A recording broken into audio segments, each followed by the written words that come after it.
Oi, gente. Estou muito contente de ter voltado a essa segunda semana de atenção à alimentação infantil e voltei com um tema muito interessante, que é esse corpo em movimento numa semana de atenção à alimentação infantil.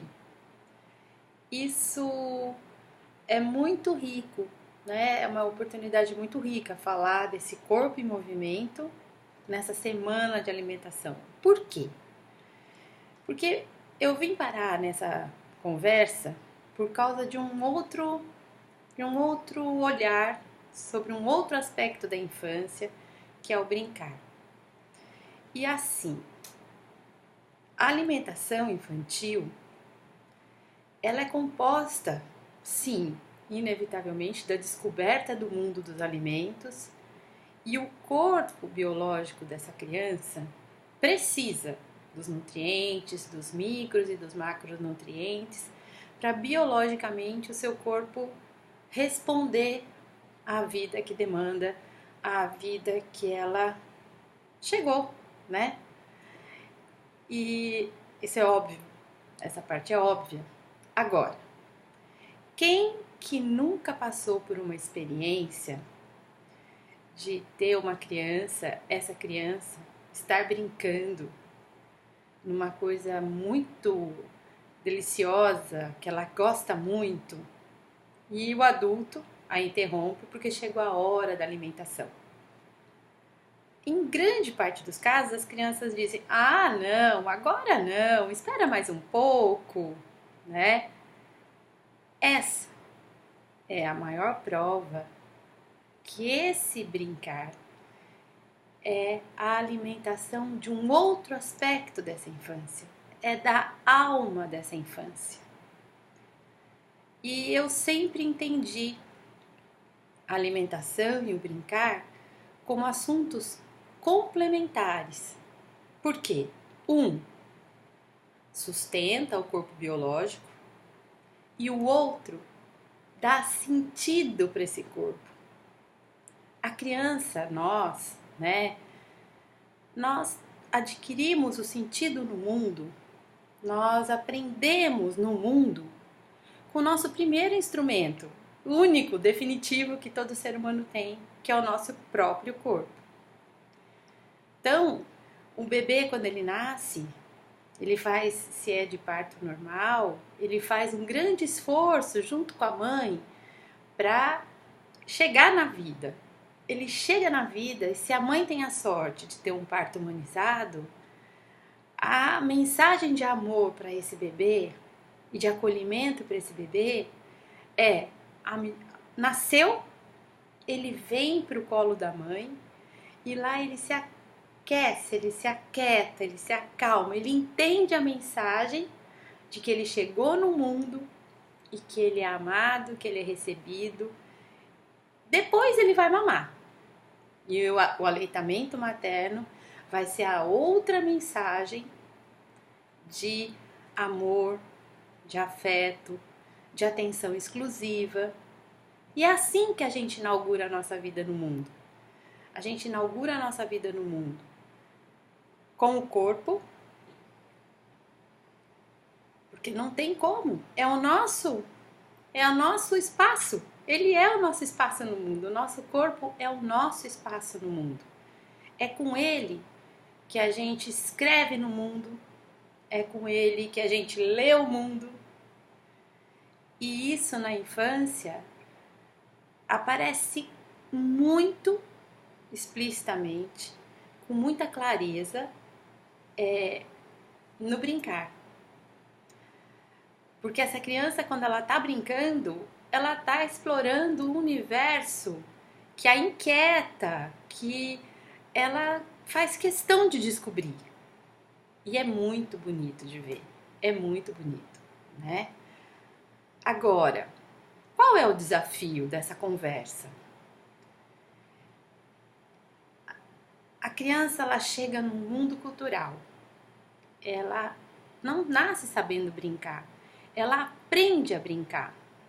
Ela aprende a brincar com o tom de voz da mãe, ela aprende a brincar depois com o seio da mãe, ela aprende a brincar depois com o seu objeto transacional, que é aquele paninho ou bonequinho que ela elege. Ela é recebida no universo cultural. E hoje, o que a gente está tendo como... O que a gente tem como desafio? A gente tem um universo cultural extremamente rico, abundante, né?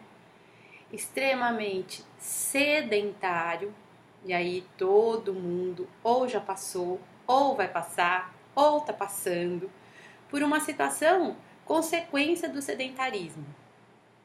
E a gente precisa considerar isso como um universo cultural que está acolhendo essa criança. Significa que ela vai entrar nessa cultura sedentária. E ela entra. Como que ela entra? Ela entra pelo fascínio dos jogos eletrônicos, dos tablets, dos smartphones. Ela cria ali o universo do brincar. Eu não estou dizendo que isso é inevitável, porque o mundo que recebe essa criança está assim. Mas como que nós, adultos, que sabemos que isso é um problema, como que a gente desafia essa criança a descobrir outros mundos, outras possibilidades? E por que nós, adultos, temos, na grande maioria das vezes, medo que ela se suje, medo que ela caia, medo que ela se machuque, medo que ela... Esse é um medo que é nosso, é um medo do adulto. E eu não estou dizendo para colocar nenhuma criança em risco, mas se eu tenho um ambiente favorável para essa criança, por que não deixar essa criança explorar? É comum a gente ver, por exemplo, em espaços adequados para a criança, por exemplo, o SESC tem uns espaços maravilhosos para a criança e tem umas espumas geométricas, tem uns acolchoados. E os pequenos, o que eles querem, o que toda criança quer, o que toda criança deseja, é descobrir o mundo que ela tem em volta dela. E ela faz isso com muita curiosidade. Então eu já vi cenas assim, de a criança pega um rolo de espuma, senta, logo a mãe vai lá e já segura com medo que ele caia. Qual é o risco dele sentar num rolo de espuma e tombar? Bater o cotovelo, talvez bater um pouco a cabeça, mas não vai bater com força, tá no chão, é baixinho. Qual é o ganho quando isso acontece? Ele descobre que ele senta daquele jeito e tomba. Se ele não machuca, ele vai sentar de novo para tombar. Ele vai me falar para você, eu gostei desse jeito. Agora é preciso permitir que ele experimente. É preciso permitir que a criança faça por si essas descobertas. Que ela use o seu próprio corpo para também entender o mundo que a cerca. E se a gente entendesse isso, todo mundo ia conseguir gerenciar o tempo dos jogos eletrônicos. Porque ia estar em nome de um amor maior e de um futuro melhor, apresentar a bicicleta, a apresentar o parque, caminhar, correr, brincar no quintal, sentar no chão, brincar com areia, subir em árvore, balançar, ir na gangorra, ir no gira-gira, equilibrar, Esses tempos atrás, no MASP em São Paulo, com a exposição da infância, havia também uma exposição no playground. E o brinquedo era muito simples. Era uma trilha baixinha, parecendo uma guia de sarjeta, só que não tinha calçada, era só a guia. E ela ia fazendo uns contornos no chão. Aquilo, só aquilo, fazia com que adultos e crianças testassem a sua capacidade de equilíbrio, testassem o seu dom de andar no fio. E aquilo era muito bonito de ver. Era a criança chamando mãe, rindo de mãe, porque a criança tinha um equilíbrio maior do que a mãe. E vivia numa situação de brincar, um aspecto que só o brincar propicia, assim. Você ri da situação, você testa seu corpo e mais, você assimila o que você aprendeu com aquele seu corpo naquela hora. Então, eu fico muito apreensiva com as crianças que têm passado muito tempo nas instituições, escolas, centros de educação infantil, e tem o seu corpo contido o tempo inteiro. Olha, senta que agora não é hora de fazer isso. Vamos esperar o coleguinha, agora vamos lavar a mão, espera aqui na fila. Agora vem, senta aqui para comer. Na melhor das intenções, a pergunta é: quando essa criança consegue se comunicar com o mundo através do seu próprio corpo? E aí, se a gente for trabalhar com adulto daquele grupo, com adulto de professor, com um grupo de professores, isso é muito comum, um grupo de adultos, a gente vai ver que nós, adultos,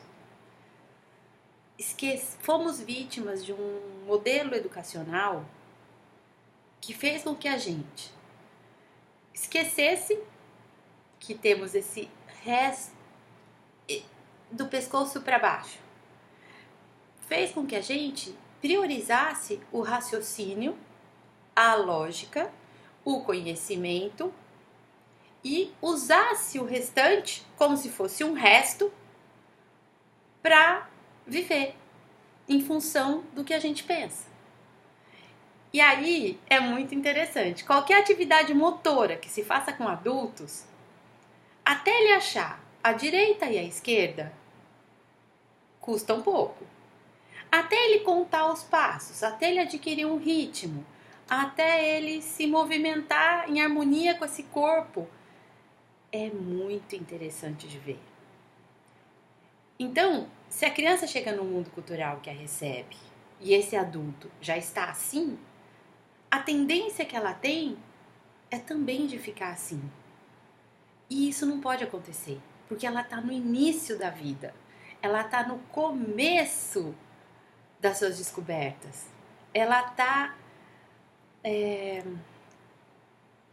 usando toda a potencialidade. E aí é muito bonito de ver. Depois que ela usa esse corpo, o raciocínio lógico dela também se organiza.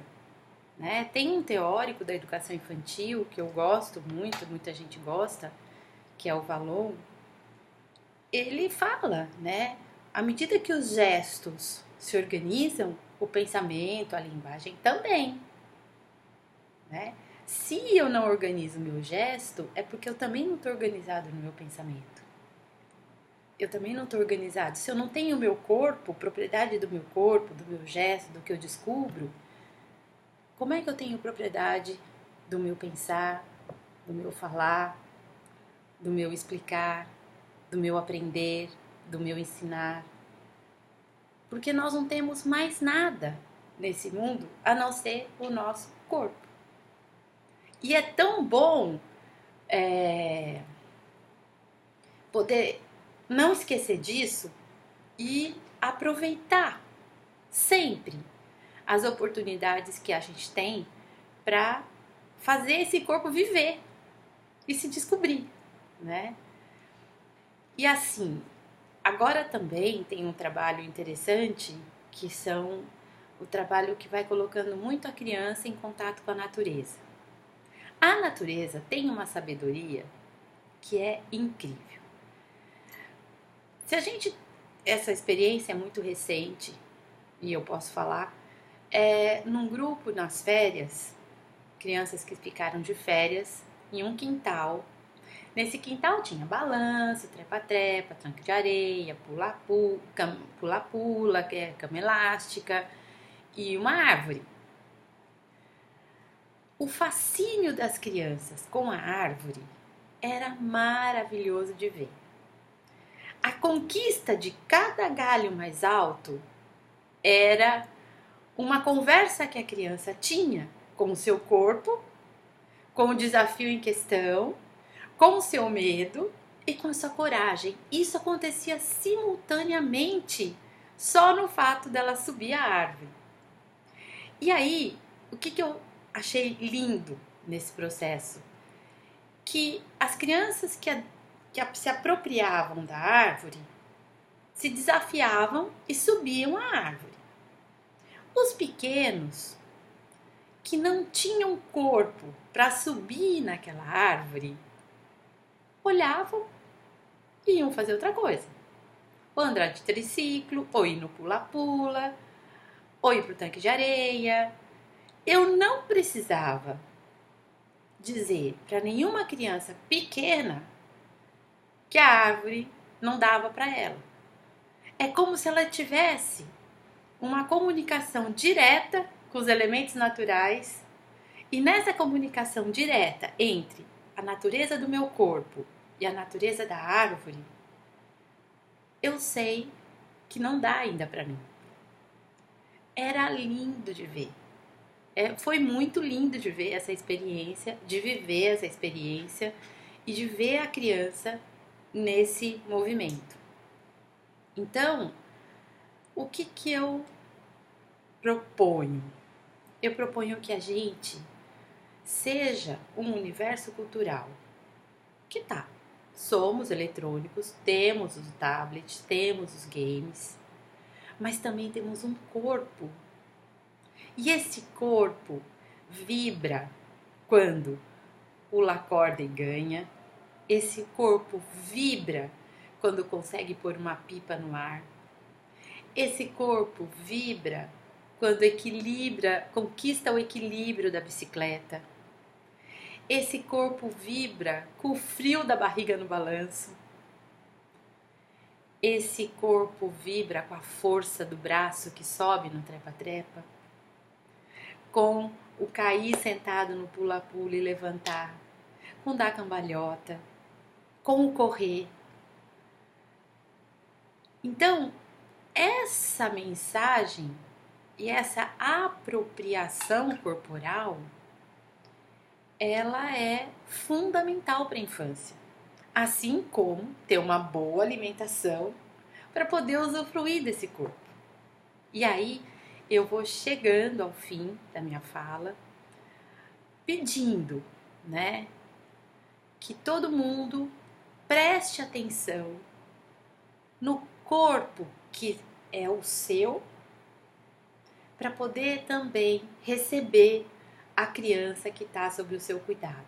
Porque o que você faz com o seu corpo, provavelmente você vai fazer com o corpo dessa criança. E aí, andar, caminhar, se desafiar, conquistar, faz parte da natureza humana, faz parte da vida e nos enche de alegria a cada conquista. E também nos ensina, acho que principalmente isso, né? A não desistir, a persistir. E a criança, ela tem isso. Ela não consegue no trepa-trepa hoje, mas amanhã ela tenta de novo.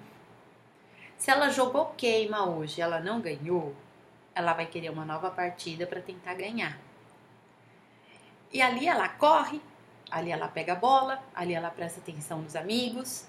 Ela tem todos os sentidos ligados em função da sua presença no mundo. Isso é ímpar. E nunca podemos esquecer.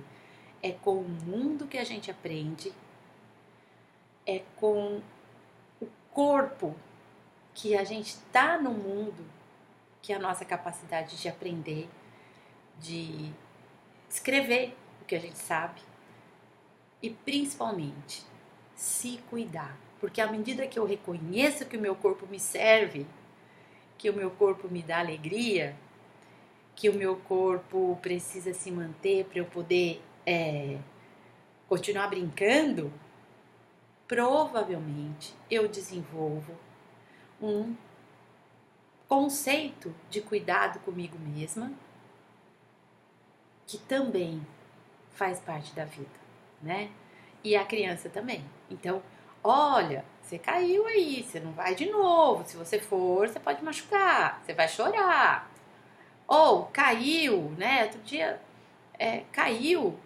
Gente, ninguém vai evitar que uma criança caia na vida, né? Ela, uma hora ou outra ela pode cair. E a gente cuida. Essa é a outra mensagem que o corpo te deixa passar. Se uma criança se machuca, tem um adulto para cuidar dela. Tem alguém que lhe quer bem. Então, o evitar o machucado nem sempre pode ser uma mensagem explícita de cuidado. Uma mensagem explícita de cuidado para uma criança é um gelo quando bate a cabeça, um mertiolate quando passa um arranhado, né? Um banho bem dado. Isso é mensagem de cuidado para essa criança. É permitir que ela descubra e tá atenta às descobertas que ela faz. Olhar o que o corpinho dela conquistou. Perceber que ali tem um ser ocupando um lugar no mundo e iniciando uma nova história. Então, é isso que eu queria deixar registrado, né? Que comer é tão importante quanto se mexer. E para a criança, esse se mexer, ele é vital nos espaços do brincar. E como referência de corpo infantil que brinca e que é vigoroso e que tem uma comunicação com o mundo, eu queria fazer a indicação do filme do Território do Brincar, que é um filme que a exibição é gratuita. E ali, quem assistir, ao invés de prestar atenção só na brincadeira, olhem o corpo daquelas crianças. E depois, olhem para as crianças que a gente tem. E aí, a régua e a medida vai estar na mão de cada um. Mas a responsabilidade do futuro é nossa. Então, muito obrigada pela oportunidade de falar sobre isso, de expressar esse valor tão importante que é esse corpo, essa corporeidade num evento que também trata da alimentação, entendendo que movimento e alimento se complementam. Um não pode viver sem o outro. E na vida infantil, isso é prazeroso. Vamos aproveitar, tá bom? Muito obrigada e um abraço, e qualquer coisa é só escrever. Foi um prazer, viu?